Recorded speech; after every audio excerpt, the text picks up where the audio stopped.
Hello friends, this is CA Sachin Jain from Jodhpur.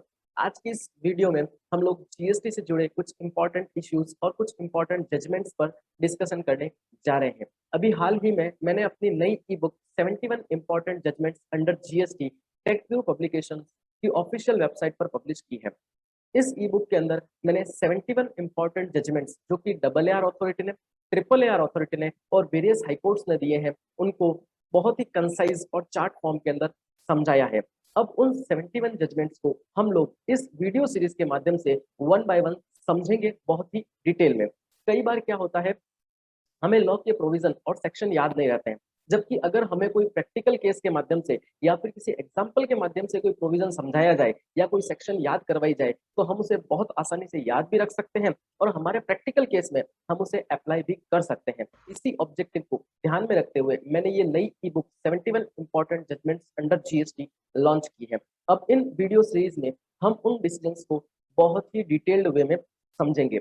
यहाँ पर जो मेरे 71 इंपॉर्टेंट जजमेंट्स हैं उनको मैंने वीडियो पर्पस के लिए एक वीडियो में हम 7 डिसीजन को समझेंगे, मतलब टोटल 10 वीडियो हम समझेंगे जिसके अंदर कंप्लीट 71 जजमेंट्स को हम लोग समझ लेंगे।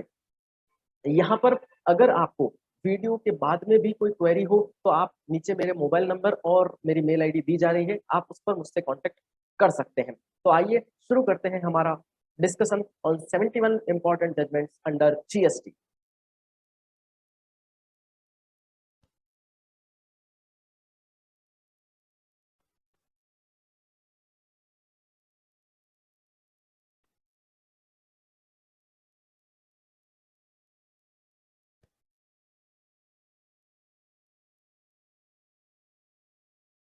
इस ई बुक का लिंक मैं आप सभी के साथ वीडियो के डिस्क्रिप्शन में भी शेयर कर दूंगा। तो सबसे पहला जो हमारा केस है वो है ARG इलेक्ट्रिकल्स प्राइवेट लिमिटेड, जिसके अंदर डिसीजन दिया था डबल AR अथॉरिटी राजस्थान ने। इस केस के अंदर हुआ क्या था, तो सबसे पहले ये जो ई बुक है इसके अंदर हर केस को मैंने 5 पार्ट में डिवाइड किया है। सबसे पहले एप्लीकेंट कौन है, सेकंड नंबर के ऊपर उसका क्वेश्चन क्या था, थर्ड नंबर के ऊपर केस के फैक्ट क्या है, फोर्थ नंबर के ऊपर जो एप्लीकेंट है उसने क्या सबमिशन दिया और फिफ्थ पॉइंट के अंदर कोर्ट या फिर डबल AR या फिर ट्रिपल AR अथॉरिटी ने क्या डिसीजन दिया उसकी बात हम लोग करेंगे। तो अभी तो हम लोग वीडियो में इसका डिस्कशन करते हैं।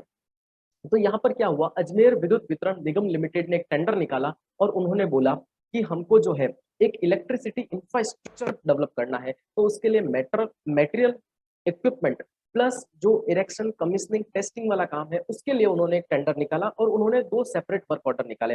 पहला वर्क ऑर्डर उन्होंने जो निकाला वो निकाला supply of material and equipment के लिए और सेकंड जो निकाला वो निकाला सप्लाई और कमीशनिंग इरेक्शन टेस्टिंग के लिए। यहाँ पर दोनों वर्क ऑर्डर तो उन्होंने अलग अलग निकाल दिए, लेकिन काम का बाइफर्केशन पॉसिबल नहीं था, बिकॉज जो बंदा मटेरियल और इक्विपमेंट सप्लाई करेगा वही बंदा यहाँ पर इरेक्शन टेस्टिंग और कमीशनिंग भी करेगा।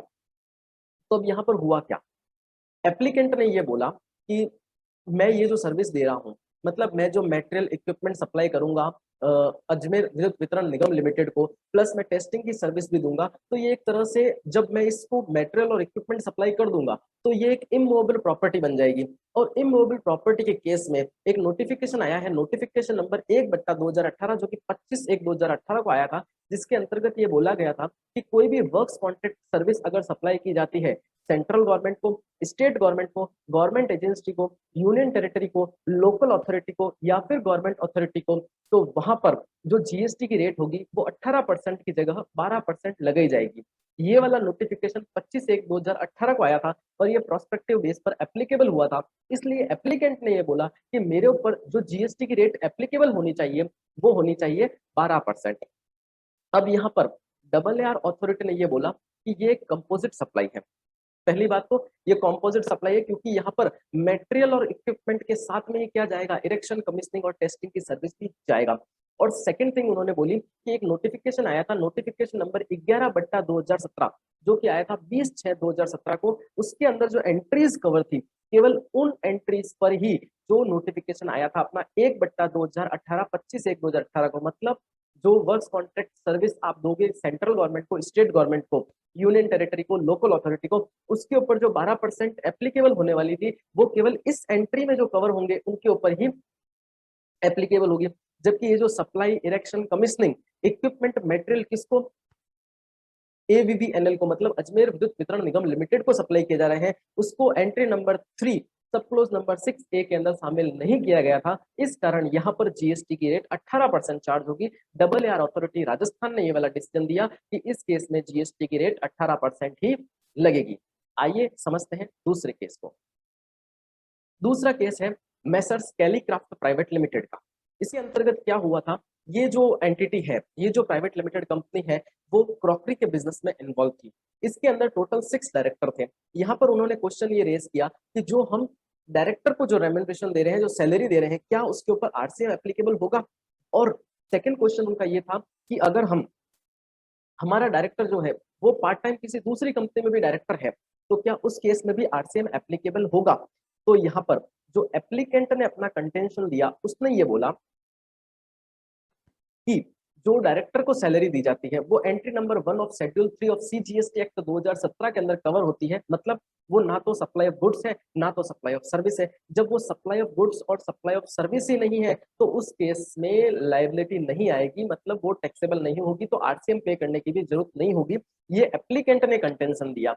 अब यहाँ पर AAR अथॉरिटी ने क्या बोला, उन्होंने ये बोला कि डायरेक्टर की जो सर्विस है उसको कवर्ड किया गया है। नोटिफिकेशन नंबर 13/2017 सेंट्रल टैक्स का है 28/6/2017, और उसके ऊपर आरसीएम एप्लीकेबल हो जाएगा, क्योंकि डायरेक्टर सर्विस प्रोवाइड करवाता है, उसको यहाँ पर सैलरी में कंसीडर नहीं किया गया है, इसलिए वो शेड्यूल 3 ऑफ CGST एक्ट के अंदर शामिल नहीं होगा। इसलिए अथॉरिटी ने कंक्लूजन ये दिया कि जो डायरेक्टर को जो रेम्यूनरेशन दिया जा रहा है, डायरेक्टर को उसकी सर्विस के बदले में जो पेमेंट किया जा रहा है, उसके ऊपर आरसीएम एप्लीकेबल होगा। और अगर डायरेक्टर किसी अन्य कंपनी में पार्ट टाइम डायरेक्टर है, तो उस केस में भी क्या होगा, आरसीएम एप्लीकेबल हो जाएगा। RCM section 9 subsection 3 of CGST act 2017 के अंदर एप्लीकेबल होगा। आइए समझते हैं तीसरे केस को। तीसरा केस है messrs Nagari I research foundation versus union of India. Gujarat high court ने इसके अंदर अपना डिसीजन दिया था। यहाँ पर क्या हुआ, एक चैरिटेबल ट्रस्ट क्या प्रोवाइड करवाता है, मेडिकल फैसिलिटीज प्रोवाइड करवाता है पेशेंट्स को, और वो क्या करवाता है, मेडिसिन प्रोवाइड करता है एट अ लोअर रेट। वो क्या करता है, जो माल खरीदता है प्लस जो माल बेचता है, उसके अंदर उनकी इनकम माइनस एक्सपेंस, और पीछे जो मार्जिन बचता है, उस मार्जिन को वो उसके एक्सपेंस को मिट आउट करने के लिए काम में ले लेता है। अब यहाँ पर क्वेश्चन ये आया, क्या उस ट्रस्ट को जीएसटी रजिस्ट्रेशन रिक्वायर्ड होगा, और दूसरा, क्या ये जो सप्लाई वो दे रहा है, क्या उसको गुड्स और सर्विस माना जाएगा या फिर नहीं माना जाएगा, मतलब उस सप्लाई को गुड्स की डेफिनेशन में शामिल किया जाएगा या फिर नहीं किया जाएगा। तो सबसे पहला क्वेश्चन, यहाँ पर मेडिसिन वो क्या कर रहा है, सेल कर रहा है एट अ चीपर रेट, पर यहाँ पर कंसिडरेशन तो है, कुछ कंसिडरेशन तो वो ले रहा है। सेकंड, इन द कोर्स और फर्दरेंस ऑफ बिजनेस भी है, तो इसलिए इसे सप्लाई माना जाएगा as per section 7 of CGST act 2017। जो दूसरा इश्यू है वो ये बोलता है, सेक्शन 2 सबसेक्शन 17 ये बोलती है कि चाहे आप प्रॉफिट के लिए करो या फिर नॉन प्रॉफिट के लिए करो, पर अगर आप कोई भी बिजनेस करते हो तो उसे ट्रेड और कॉमर्स माना जाएगा, और वहां पर उसे क्या माना जाएगा, उसको जीएसटी रजिस्ट्रेशन लेने की लायबिलिटी आ जाएगी, क्योंकि सेक्शन 2 सबसेक्शन 17 उसे बिजनेस में काउंट कर रहा है। तो यहाँ पर ट्रस्ट को जीएसटी नंबर लेने पड़ेंगे, जीएसटी रजिस्ट्रेशन लेना पड़ेगा, और वो जो मेडिसिन सप्लाई कर रहा है उसे सप्लाई ऑफ गुड्स माना जाएगा as per section 7 of CGST act 2017। आइए लेते हैं चौथा case low, Satyam Shivam papers private limited versus assistant commissioner of state tax and others. ये इसके अंदर तेलंगाना हाईकोर्ट ने अपना डिसीजन दिया था। इसके अंदर क्या हुआ, एक प्राइवेट लिमिटेड कंपनी है जो ट्रेडिंग करती है पेपर्स की। मैं आपको पूरा केस समझा देता हूँ क्या हुआ। इसके अंदर हुआ क्या, इस कंपनी ने अपना कुछ पेपर्स गाड़ी में लोड कर दिए, उसको बाहर भेजने थे, बाहर इंट्रा स्टेट सप्लाई थी, उसके स्टेट में ही सप्लाई करनी थी, उसको उसको भेजने थे। तो उसने गाड़ी के अंदर जो है माल लोड कर दिया, गुड्स लोड कर दिया, और उसने ई वे बिल भी जनरेट कर दिया। अब जैसे ही ड्राइवर गाड़ी को लेकर रवाना होने लगा, उसी समय कुछ पॉलिटिकल पार्टी के कारण वहां पर जो है रोड ब्लॉक हो गए। रोड ब्लॉक हो गए तो वो माल उसे वहां पर नहीं लेके जा सका, और जब तक रोड खुले तब तक रात की 8:30 बज चुकी थी। अब 8:30 बजे सामने वाली पार्टी जिसके वहां पे माल भेजना था, वो शॉप क्लोज हो चुकी थी। उस क्लोजर के कारण ड्राइवर ने ये सोचा, क्यों ना मैं इस माल को मेरे घर पे लेके चला जाता हूँ, और मॉर्निंग में मैं इस माल को डिस्पैच कर दूंगा। अब जैसे ही मॉर्निंग हुई और वो माल को डिस्पैच करने लगा, उसी समय स्टेट टैक्स ऑफिसर ने उसके गुड्स को डिटेन कर लिया और बोला आपका ई वे बिल तो एक्सपायर हो चुका है, और उसके ऊपर 69,000 की पेनल्टी इम्पोज कर दी ई वे बिल के एक्सपायरी के कारण। यहाँ पर उस बंदे ने तेलंगाना हाईकोर्ट के अंदर पिटिशन फाइल की, रिट पिटिशन फाइल की, और उस रिट पिटिशन के अंदर तेलंगाना हाईकोर्ट ने ये डिसीजन दिया कि ई वे बिल एक्सपायर हुआ है लेकिन यहाँ पर कोई मेजर फ्रॉड नहीं है। दूसरी बात, वहां पर एक रॉन्ग फैक्ट मेंशन किया था स्टेट टैक्स ऑफिसर ने। स्टेट टैक्स ऑफिसर ने ये बोला कि उसने जो है हमको अपोज ही नहीं किया था, मतलब उसने पेनल्टी सीधे सीधे पे कर दी। ऐसा तो हो ही नहीं सकता है कोई बंदा पेनल्टी सीधा सीधा पे कर दे। तो यहाँ पर हाईकोर्ट ने भी ये बोला कि पेनल्टी उसको आपने मौका ही नहीं दिया था सुनवाई का। और दूसरी बात, यहाँ पर कोई फ्रॉड नहीं हो रहा है। तीसरी बार, ई वे बिल एक्सपायर होना कोई ऐसा मेजर इश्यू नहीं है जिसके कारण आप गुड्स को डिटेन कर लो और उसके ऊपर पेनल्टी इम्पोज कर लो। तो यहाँ पर तेलंगाना हाईकोर्ट ने ये वाला डिसीजन दिया कि 4 वीक के अंदर अंदर आपको 6% इंटरेस्ट के साथ उसका अमाउंट रिफंड करना पड़ेगा और इसके साथ आपको 10,000 रुपीज की पेनल्टी भी पे करनी पड़ेगी। ये वाला डिसीजन दिया तेलंगाना हाईकोर्ट ने ई वे बिल की एक्सपायरी के केस में। इस केस को हम हमारे कई सारे प्रैक्टिकल केस में भी काम में ले सकते हैं, जहां पर कोई स्टेट टैक्स ऑफिसर या फिर टैक्स ऑफिसर या फिर असेसिंग अथॉरिटी किसी प्रकार का कोई पेनल्टी इंपोज करती है, वहां पर इस रिलेवेंट केस लॉ को हम काम में ले सकते हैं और अपने केस को और स्ट्रॉन्ग कर सकते हैं। फिफ्थ केस लॉ है FR Tradelinks versus state tax officer Kerala high court. इसके अंतर्गत क्या हुआ, एक पार्टनरशिप फॉर्म थी, उसका रजिस्टर्ड ऑफिस जो था एक 3 मंजिला इमारत है, उसके अंदर फर्स्ट फ्लोर के ऊपर बना हुआ था। वो बिल्डिंग जो है पार्शियली कंस्ट्रक्टेड थी, पूरी तरह से कंस्ट्रक्टेड नहीं थी, लेकिन जहां पर फर्स्ट फ्लोर पे उस बंदे का ऑफिस था वहां पर उसके जीएसटी नंबर लगे हुए थे, जीएसटी का रजिस्ट्रेशन सर्टिफिकेट लगा हुआ था। और यहाँ पर क्या किया, इस स्टेट टैक्स ऑफिसर ने क्या किया, उसका रजिस्ट्रेशन कैंसिल कर दिया। किस कारण, कि उसके उस गोडाउन के अंदर या फिर उस प्रिंसिपल प्लेस ऑफ बिजनेस के अंदर स्टॉक नहीं है। दूसरा, वो पार्शियली कंस्ट्रक्टेड बिल्डिंग के अंदर बना हुआ है। उसको पहले जो स्टेट टैक्स ऑफिसर है उसने नोटिस सर्व किया, नोटिस का उस बंदे ने रिप्लाई भी दिया, बट उसने उसके कंटेंशन को नहीं माना और उसने क्या कर दिया, रजिस्ट्रेशन कैंसिल कर दिया। किस बिहाफ पर, केवल इस बिहाफ पर कि वो पार्शियली कंस्ट्रक्टेड बिल्डिंग के अंदर क्या कर रहा है, बिजनेस कर रहा है। अब यहाँ पर कोर्ट ने ये बोला कि section 29 subsection 2 of CGST act ये बोलता है कि इन फॉलोइंग सिचुएशन में ही आप क्या कर सकते हो, रजिस्ट्रेशन कैंसिल कर सकते हो। कब, जब उसने किसी प्रोविजन को तोड़ा हो, जब उसने सेक्शन 10 के अंदर 3 महीने तक कंक्लूसिव अपने रिटर्न फाइल नहीं किए हो, अदर केस में उसने 6 मंथ तक अपने रिटर्न फाइल नहीं किए हो, रजिस्ट्रेशन लेने के 6 मंथ के अंदर उसने अपना बिजनेस स्टार्ट नहीं किया हो, या फिर उसने कोई फ्रॉड या फिर बिल्कुल मिस स्टेटमेंट का यूज लिया हो। अब देखा जाए तो यहाँ पर केवल जो पार्टी है उसने क्या किया, केवल उसका जो ऑफिस है, प्रिंसिपल प्लेस ऑफ बिजनेस है, वो 3 मंजिला इमारत में है जो पार्शियली कंस्ट्रक्टेड है और उसमें उसका स्टॉक नहीं है। बाकी उसने section 29 subsection 2 of CGST act का कहीं पर भी उल्लंघन नहीं किया, उसको कहीं पर भी वायलेट नहीं किया है। तो यहाँ पर कोर्ट ने भी ये वाला डिसीजन दिया है कि यहाँ पर प्रोविजन ऑफ लॉ, किसी भी प्रोविजन ऑफ लॉ का वायलेशन नहीं हुआ है। उसने पार्शियली कंस्ट्रक्टेड बिल्डिंग में उसका प्लेस है और जीएसटी सर्टिफिकेट वहां पे पेस्ट कर रखा है, इस कारण यहाँ पर कोई violation of provision of law नहीं है। इस कारण उसके रजिस्ट्रेशन को क्या किया जाए, रीस्टोर किया जाए, ये कोर्ट ने डिसीजन दिया। जो सिक्स्थ केस लॉ है वो है deemed distributors private limited versus union of India. इस केस के अंदर तेलंगाना हाईकोर्ट ने अपना डिसीजन दिया था। यहाँ पर क्या हुआ था, पार्टनरशिप फॉर्म है, वो क्या करती है, स्क्रैप में डील करती है। अब उसका क्या हुआ, इन्वेस्टिगेशन हुआ तो उसके ऊपर टैक्स इंटरेस्ट पेनल्टी हुई।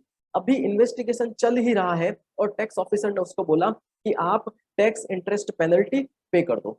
तो क्या ये सही है या फिर नहीं। तो यहाँ पर क्या किया, जो अपना एप्लीकेंट है उसने खुद ने ही क्या माना कि मैंने जो है फेक इनवॉइस के ऊपर आईटीसी लिया है, फेक इनवॉइसेस है मेरे पास, ठीक है। और उसको टैक्स अथॉरिटी ने बोला कि आप क्या कर दो, टैक्स डिपॉजिट कर दो। लेकिन जब अपन यहाँ पर प्रोविजन ऑफ लॉ को पढ़ते हैं तो यहाँ पर प्रोविजन ऑफ लॉ ये बोलता है कि जब इन्वेस्टिगेशन चल रहा हो तब जो एप्लीकेंट है या फिर टैक्स पेयर है, अगर वो खुद से चाहे तो वो टैक्स इंटरेस्ट और पेनल्टी का पेमेंट कर सकता है। इन्वेस्टिगेशन के दौरान भी, इन्वेस्टिगेशन से पहले भी अगर वो चाहे तो टैक्स इंटरेस्ट और पेनल्टी का पेमेंट कर सकता है। लेकिन कभी भी टैक्स ऑफिसर उसको ये नहीं बोलेगा कि आप टैक्स का पेमेंट इंटरेस्ट के साथ करो या फिर टैक्स पेनल्टी और इंटरेस्ट का पेमेंट करो। जब इन्वेस्टिगेशन चल रहा है तब उसका बोलने का हक नहीं है। तो यहाँ पर कोर्ट ने भी ये वाला डिसीजन दिया कि जो बोला गया है, हाईकोर्ट ने वाला डिसीजन दिया कि उसने जो टैक्स इंटरेस्ट और पेनल्टी के लिए डिमांड रेज की है वो गलत है और उसको उस अमाउंट को 7% इंटरेस्ट के साथ डेट ऑफ रिसिप्ट से पेमेंट करना पड़ेगा, क्योंकि टैक्स इंटरेस्ट पेनल्टी को टैक्स पेयर खुद से तो पे कर सकता है इन्वेस्टिगेशन के दौरान या फिर इन्वेस्टिगेशन से पहले, लेकिन कोई टैक्स अथॉरिटी उससे इन्वेस्टिगेशन के दौरान टैक्स इंटरेस्ट और पेनल्टी की डिमांड नहीं कर सकता है, जो कि इस केस में टैक्स अथॉरिटी के द्वारा की गई और उससे हाईकोर्ट ने वाला डिसीजन दिया कि आपको 7% इंटरेस्ट के साथ इस अमाउंट को वापस रिफंड करना पड़ेगा। जो 7th केस लॉ है, आज का अपना लास्ट केस लॉ, इस वीडियो सीरीज का लास्ट केस लॉ IIM, इसके अंदर डबल एआर अथॉरिटी तमिलनाडु ने अपना डिसीजन दिया। IIM एक गवर्नमेंट एंटिटी है, तो यहाँ पर क्वेश्चन ये रेज हुआ कि क्या IIM एक गवर्नमेंट एंटिटी है क्या, दूसरा उसके ऊपर TDS के प्रोविजन अप्लाई होंगे क्या, तीसरा वो कुछ लीगल सर्विसेज लेती है एडवोकेट से, तो क्या उसके ऊपर RCM अप्लाई होगा क्या। तो यहाँ पर IIM का जो 90% से ज्यादा फंड है वो सेंट्रल गवर्नमेंट से आता है, इसलिए वो क्या हो गई गवर्नमेंट एंटिटी, और वो क्या करती है लीगल सर्विसेज लेती है एडवोकेट से और सीनियर एडवोकेट से। तो यहाँ पर क्या हुआ, ये जो है गवर्नमेंट एंटिटी है IIM, इस कारण उसके ऊपर TDS के प्रोविजन एप्लीकेबल होंगे under section 51 of CGST act 2017। दूसरी बात, वो लीगल सर्विसेज ले रही है एडवोकेट से, तो उस केस में उसके ऊपर RCM की एप्लीकेबिलिटी भी।